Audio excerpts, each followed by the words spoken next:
Assalamualaikum warahmatullahi wabarakatuh.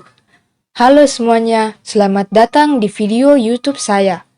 Perkenalkan, saya Adinda Rahmasari. Maksud saya membuat video ini adalah untuk menjelaskan tentang salah satu cakupan dari hak kekayaan intelektual, yaitu hak cipta. Pada bagian pembuka tadi, ditampilkan video dan beberapa foto di mana video dan beberapa foto itu merupakan beberapa contoh dari ciptaan yang dilindungi dalam hak cipta. Cakupan dari hak cipta sendiri yaitu pada bidang ilmu pengetahuan, seni, dan sastra. Selanjutnya, saya akan memberikan sedikit informasi kepada kalian mengenai skema pencatatan hak cipta. Sebelum menjelaskan tentang skema pencatatan hak cipta, saya merasa perlu untuk memberitahu sedikit kepada kalian tentang apakah hak cipta itu. Pengaturan tentang hak kekayaan intelektual, khususnya pengaturan tentang perlindungan hak cipta, sudah dilakukan di Indonesia. Hak cipta di Indonesia diatur dalam Undang-Undang Nomor 28 Tahun 2014 yang mengatakan bahwa hak cipta adalah hak eksklusif pencipta yang timbul secara otomatis berdasarkan prinsip deklaratif setelah suatu ciptaan diwujudkan dalam bentuk nyata tanpa mengurangi pembatasan sesuai dengan ketentuan peraturan perundang-undangan. Dari pengertian tersebut, saya perlu menggarisbawahi mengenai hak eksklusif dan prinsip deklaratif.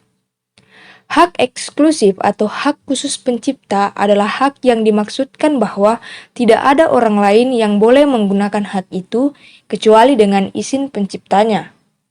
Kemudian, mengenai prinsip deklaratif, yang artinya bahwa tujuan pencatatan ciptaan bukan menerbitkan hak atas ciptaan, melainkan hak atas ciptaan sudah didapatkan ketika ciptaan diwujudkan dalam bentuk nyata dan bisa diakses oleh orang lain. Tujuan pencatatan ciptaan hanya bermaksud sebagai dugaan atau sangkaan saja berdasarkan undang-undang bahwa orang yang ciptanya tercatat tersebut adalah pencipta yang sebenarnya. Oleh karena itu, dikatakan pencatatan ciptaan, bukan pendaftaran ciptaan.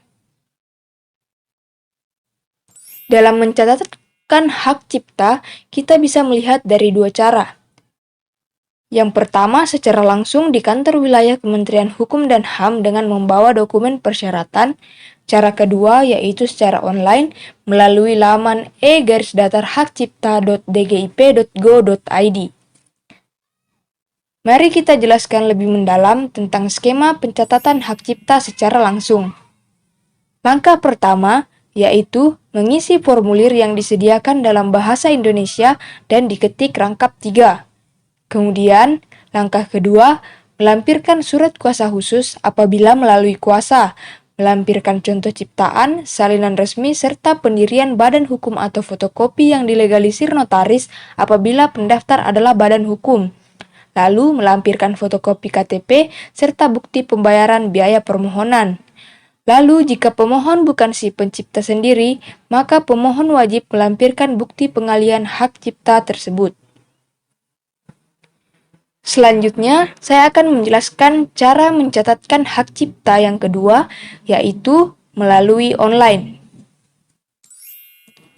Langkah-langkah mencatatkan hak cipta yang kedua secara online dimulai dengan membuat akun, kemudian mengupload file, lalu melakukan pembayaran, formalitas, approve, dan langkah terakhir yaitu pencetakan sertifikat. Mari kita bahas lebih lanjut tentang skema pencatatan hak cipta secara online. Langkah pertama yang dilakukan yaitu daftar akun. Kalian bisa melakukan registrasi akun hak cipta online di laman e-daftarhakcipta.dgip.go.id/index.php/register untuk mendapatkan username dan password. Langkah kedua yaitu mengupload file.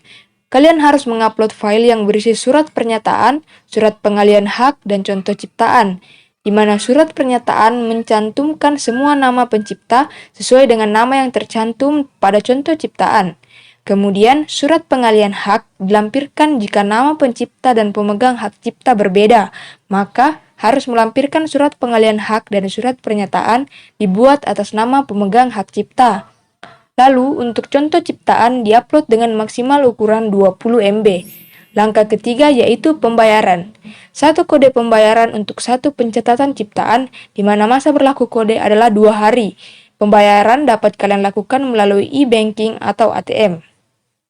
Lalu setelah pembayaran, akan ada formalitas, yaitu pengecekan file persyaratan pencatatan ciptaan, di mana ada yang perlu kalian perhatikan bahwa ada beberapa jenis ciptaan yang dikecualikan, yaitu yang pertama karya seni, karya audiovisual, karya drama dan koreografi, karya rekaman, dan karya lainnya.